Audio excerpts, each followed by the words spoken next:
कुरुक्षेत्राच्या रणांगणावर दोन सैन्य एकमेकांसमोर उभी आहेत. जगातलं सगळ्यात मोठं युद्ध सुरू होण्याच्या काही क्षण आधी पांडवांचा श्रेष्ठ योद्धा अर्जुन अचानक आपलं धनुष्य खाली टाकतो. समोर दिसणारे त्याचेच आजोबा, गुरु आणि भाऊ आहेत. आणि तो म्हणतो, हे माझ्यानी होणार नाही. हा क्षण म्हणजे केवळ एका योद्ध्याच्या गोंधळाचा नाही, तर हा आपल्या प्रत्येकाच्या आयुष्यात येणाऱ्या त्या क्षणाचं प्रतीक आहे, जेव्हा आपण कर्तव्याच्या आणि भावनांच्या कात्रीत सापडतो. आज आपण भगवद्गीतेच्या गाभ्यामध्ये प्रवेश करणार आहोत. पण हा केवळ 18 अध्यायांचा सारांश नाही. आपल्याला मिळालेल्या माहितीच्या आधारे आपण गीतेला केवळ एक धार्मिक ग्रंथ म्हणून नाही, तर प्रचंड दबावाखाली योग्य निर्णय कसा घ्यावा यासाठीची एक ऑपरेटिंग मॅन्युअल म्हणून पाहणार आहोत. आपला उद्देश आहे अर्जुनाला गोंधळलेल्या अवस्थेतून कृतीच्या स्पष्टतेपर्यंत नेणारा श्रीकृष्णाचा युक्तिवाद आणि त्यातील आजच्या काळातही लागू होणारी मानसिक साधनं म्हणजे मेंटल टूल्स शोधून काढणं. अगदी बरोबर. कारण गीता हा प्रश्न विचारते की जेव्हा योग्य आणि अयोग्य यातली रेषा धुसर होते, तेव्हा आपण आपल्या कर्तव्याचा मार्ग कसा निवडायचा. ही फक्त युद्धाची गोष्ट नाही, हा संवाद आहे आपल्या मनाच्या आत चाललेल्या युद्धाबद्दल. चला तर मग या संवादाच्या गहिरे शिरूया आणि पाहूया की अर्जुनाच्या गोंधळावर कृष्णाने काय उपाय दिले. तर सुरुवात होते अर्जुनाच्या नैराश्याने, ज्याला अर्जुन विषाद योग म्हटलं आहे. तो पूर्णपणे खचलेला आहे. तो युद्धाचे भीषण परिणाम सांगतोय. कुटुंब नष्ट होतील, परंपरा मोडतील, सगळा नाश होईल. तो लढायला नकार देतो. आणि इथेच कृष्ण पहिला आणि सर्वात धक्कादायक युक्तिवाद करतात. ते थेट दुसऱ्या अध्यायात, ज्याला सांख्य योग म्हणतात, अर्जुनाला सांगतात की तू ज्यांच्यासाठी शोक करत आहेस ते कधीच मरणार नाहीत, आणि तू ज्याला मी म्हणतोस तो आत्मा कधीच जन्माला आलेला नाही. कृष्ण म्हणतात, आत्मा अमर आहे. शरीर हे फक्त कपड्यांसारखं आहे, जे आत्मा बदलत राहतो. एक मिनिट, ही कल्पना खूप खोल आहे. पण व्यावहारिक पातळीवर पाहिलं तर एका सैनिकाला कोणीच मरणार नाही, फक्त शरीर मरतं असं सांगणं हे त्याला युद्धाच्या भीषण वास्तवापासून बधीर करण्यासारखं नाही का? म्हणजे अर्जुनाला होणारा खरा त्रास कमी करण्याचा हा एक बौद्धिक मार्ग वाटतो. खूप चांगला मुद्दा आहे. हे वरवर पाहता तसं वाटू शकतं. पण कृष्णाचा उद्देश अर्जुनाला भावनाशून्य बनवणं नाही, तर त्याच्या विचारांची चौकट म्हणजे फ्रेम ऑफ रेफरन्स बदलणं आहे. अर्जुन सध्या फक्त तात्पुरत्या शारीरिक नात्यांच्या चौकटीतून विचार करतोय. कृष्ण त्याला त्या पलीकडे जाऊन एका शाश्वत सत्याच्या दृष्टिकोनातून पाहायला सांगत आहेत. हे त्याला भावनिक गोंधळातून बाहेर काढून वस्तुनिष्ठपणे परिस्थितीचं विश्लेषण करायला मदत करण्यासाठी आहे. हा पहिला धक्का आहे जो त्याच्या विचारचक्राला थांबवण्यासाठी आवश्यक आहे. म्हणजे ही एक प्रकारची पॅटर्न ब्रेक करण्याची रणनीती आहे. ठीक आहे, मग आत्मा अमर आहे समजल्यावर पुढचा टप्पा काय? पुढचा आणि गीतेतील सर्वात महत्वाचा टप्पा म्हणजे कर्मयोग. कृष्ण अर्जुनाला सांगतात, तुझा अधिकार फक्त कर्म करण्यावर आहे, त्याच्या फळावर नाही. आता आजच्या KPI आणि परफॉर्मन्स रिव्ह्यूच्या जगात हे ऐकायला खूप विचित्र वाटतं. हो, कारण आपलं सगळं आयुष्यच फळाच्या अपेक्षेवर चालतं. मग फळाची अपेक्षा न करता काम करायचं म्हणजे नेमकं काय? याचा अर्थ असा आहे का की आपण आपल्या ध्येयाबद्दल किंवा निकालांबद्दल उदासीन राहावं? मग महत्वाकांक्षा आणि प्रगती यांचं काय? नाही, अजिबात नाही. हाच गीतेबद्दलचा सर्वात मोठा गैरसमज आहे. कर्मयोग म्हणजे उदासीनता नव्हे. याचा खरा अर्थ आहे भविष्यातील परिणामांच्या चिंतेतून स्वतःला मुक्त करणे, जे आपल्या नियंत्रणात नाही, आणि आपलं 100% लक्ष सध्याच्या कृतीच्या गुणवत्तेवर केंद्रित करणे.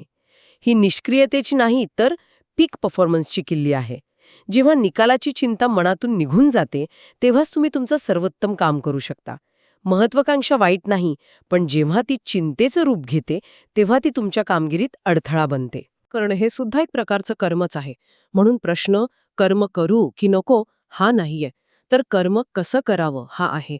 आणि इथे ते निस्वार्थ कर्माची कल्पना मांडतात. म्हणजे अशी कृती जी केवळ स्वतःच्या स्वार्थासाठी नाही, तर मोठ्या कल्याणासाठी, यज्ञाच्या भावनेने केली जाते. इथे एक सुंदर विचार आहे की समाजातल्या जबाबदार व्यक्तींनी नेहमी योग्य कर्म केलं पाहिजे, कारण सामान्य लोक त्यांचंच अनुकरण करतात. आणि ज्ञानाचं काय? चौथ्या अध्यायात ज्ञानावर भर दिला आहे. बरोबर. कृष्ण म्हणतात, योग्य ज्ञानाने केलेली कृती सर्व कर्मांच्या बंधनातून मुक्त करते. ज्ञानाची आग कर्माच्या सर्व परिणामांना जाळून टाकते. पण इथे ज्ञान म्हणजे केवळ माहिती गोळा करणं नाही, तर आत्मा काय आहे, कर्म कसं काम करतं आणि माझं खरं स्वरूप काय आहे हे समजणं म्हणजे खरं ज्ञान. हे ज्ञान मिळाल्यावर कृती अधिक शुद्ध आणि प्रभावी होते. यानंतर 5व्या आणि 6व्या अध्यायात त्याग आणि ध्यानाबद्दल सांगितलं आहे. पण खरा त्याग म्हणजे काय? घरदार सोडून जंगलात जाणं? नाही. कृष्ण स्पष्ट करतात की खरा संन्यास किंवा त्याग म्हणजे कर्माचा त्याग नव्हे, तर कर्माच्या फळांच्या इच्छेचा त्याग. तुम्ही जगात राहून तुमची सर्व कर्तव्य पार पाडूनही संन्यासी असू शकता, जर तुमचं मन फळांमध्ये अडकलेलं नसेल. आणि याच अध्यायात समानतेचा एक अप्रतिम विचार येतो. ज्ञानी व्यक्ती एका विद्वान ब्राह्मण, गाय, हत्ती, कुत्रा आणि चांडाळ या सगळ्यांमध्ये एकाच परमात्म्याला पाहते. आणि मग ध्यानाचा विषय येतो. मनाला नियंत्रित करणं हे तर सर्वात कठीण काम आहे. अर्जुनाने स्वतः म्हटलंय की मनाला आवर घालणं हे वाऱ्याला मुठीत पकडण्यासारखं आहे. अगदी. आणि कृष्ण हे मान्य करतात. ते म्हणतात की हे कठीण आहे, पण अशक्य नाही. अभ्यास आणि वैराग्य म्हणजे प्रॅक्टिस अँड डिटॅचमेंट याने हे शक्य आहे. इथे त्यांनी एक सुंदर उपमा दिली आहे. जसा वारा नसलेल्या ठिकाणी दिवा शांतपणे जळत राहतो, तसं योग्याचं मन स्थिर असतं. आणि हे साधण्यासाठी संतुलित जीवनशैली आवश्यक आहे. योग्य आहार, योग्य झोप आणि योग्य काम. खरं तर गीता सांगते की आपल्या आतलं सर्वात मोठं युद्ध हे आपल्या मनासोबतच आहे. अनियंत्रित मन आपला सर्वात मोठा शत्रू आहे आणि नियंत्रित मन आपला सर्वात चांगला मित्र. खरंय, आपण नेहमी बाहेर शत्रू शोधत असतो. पण गीता म्हणते की खरी लढाई तर आपल्या आतच आहे. ज्याने नवीन वर्षाचे संकल्प केले आहेत त्याला हे नक्कीच पटेल. हां, बरोबर. आणि मनाच्या या अवस्थेबद्दल बोलताना आपण थेट निसर्गाच्या 3 गुणांवर येऊ शकतो, जे 14व्या अध्यायात सांगितले आहेत. हे 3 गुण म्हणजे आपल्या मनाचे 3 ऑपरेटिंग मोड्स आहेत, जे आपल्या प्रत्येकामध्ये कमी जास्त प्रमाणात असतात. 3 ऑपरेटिंग मोड्स, हे रंजक आहे. कोणते आहेत ते? पहिला आहे सत्व. हा मनाचा फ्लो स्टेट आहे, जिथे स्पष्टता, शांतता, ज्ञान आणि आनंद असतो. दुसरा आहे रज. हा हसल मोड आहे, जिथे इच्छा, महत्वाकांक्षा, कृती आणि अस्वस्थता असते. या मोडमध्ये कामं होतात, पण ताण आणि थकवा येऊ शकतो. आणि तिसरा आहे तम. हा शटडाऊन मोड आहे, जिथे आळस, अज्ञान, गोंधळ आणि निष्क्रियता असते. गीता सांगते नाही की यापैकी काही वाईट आहे, पण ती सांगते की आपण कोणत्या मोडमध्ये आहोत हे ओळखायला शिकलं पाहिजे आणि जाणीवपूर्वक स्वतःला सत्व गुणाकडे नेण्याचा प्रयत्न केला पाहिजे, कारण तिथेच खरी स्पष्टता आणि शांती आहे. म्हणजे आपल्या भावना आणि कृती या 3 गुणांच्या मिश्रणातून येतात.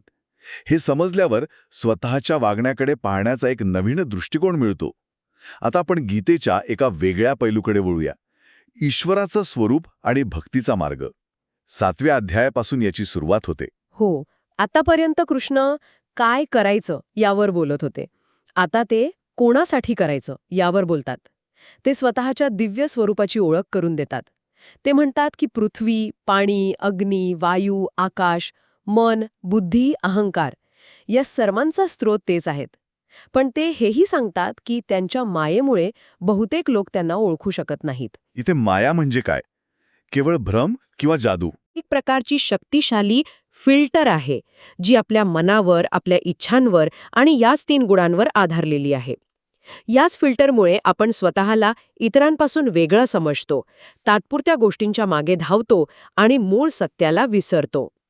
गीतेचा उद्देश मायेला नष्ट करणे नाही, तर तिच्या आरपार पाहण्याची दृष्टी मिळवणे आहे. आणि मग 10व्या अध्यायात कृष्ण आपल्या विभूती सांगतात, म्हणजे त्यांची दिव्य रूप. पर्वतांमध्ये हिमालय, नद्यांमध्ये गंगा. बरोबर. पण ही केवळ एक यादी नाही, हा जगाकडे पाहण्याचा एक दृष्टिकोन आहे. कृष्ण अर्जुनाला सांगत आहेत की जगात जी काही सर्वश्रेष्ठ, शक्तिशाली, सुंदर किंवा तेजस्वी आहे, त्यात माझा अंश पहा. हा निसर्गातील आणि मानवी कर्तृत्वातील दिव्यत्वाला ओळखण्याचा एक मार्ग आहे. आणि या सगळ्याचा कळस म्हणजे 11वा अध्याय, विश्वरूपदर्शन योग. हा तर गीतेतला सिनेमॅटिक क्षण आहे. कृष्ण अर्जुनाला दिव्य दृष्टी देतात आणि अर्जुन त्यांचं विराट रूप पाहतो. हो, आणि ते दर्शन सुंदर नाही, तर भयावह आहे. अर्जुनाला दिसतं की संपूर्ण ब्रह्मांड, देव, दानव, ग्रह तारे सर्व कृष्णाच्या शरीरात आहेत आणि काळ स्वतः एका महाभयंकर रूपाने सर्वांना गिळंकृत करत आहे. त्या क्षणी अर्जुनाचा सर्व अहंकार गळून पडतो. त्याला खात्री पटते की तो केवळ एक निमित्त मात्र आहे. या विराट दर्शनाने त्याला त्याच्या अस्तित्वाची आणि विश्वाच्या भव्यतेची जाणीव होते. इतकं विराट आणि भयावह रूप पाहिल्यानंतर अर्जुन पूर्णपणे भारावून गेला असणार. साहजिकच त्याच्या मनात प्रश्न आला असेल की माझ्यासारखा सामान्य माणूस या अफाट शक्तीशी कसा जोडला जाऊ शकतो. आणि हाच प्रश्न 12व्या अध्यायाचा पाया आहे. कृष्ण उत्तर देतात, सर्वात सोपा मार्ग आहे भक्ती. आणि इथे भक्तीची व्याख्या खूप सुंदर आहे. कृष्ण म्हणतात, जो कोणाचा द्वेष करत नाही, जो सर्वांशी मैत्री आणि करुणेने वागतो, ज्याच्या मनात अहंकार नाही, जो सुखदुःखात समान राहतो, तो भक्त मला प्रिय आहे. किंवा पाणी अर्पण केलं तरी मी त्याचा स्वीकार करतो. हे किती शक्तिशाली विधान आहे. हे भक्तीला किंवा देवत्वाला पूर्णपणे लोकशाही स्वरूप देतं. म्हणजे मोठ्या यज्ञांची किंवा महागड्या पूजांची गरज नाही.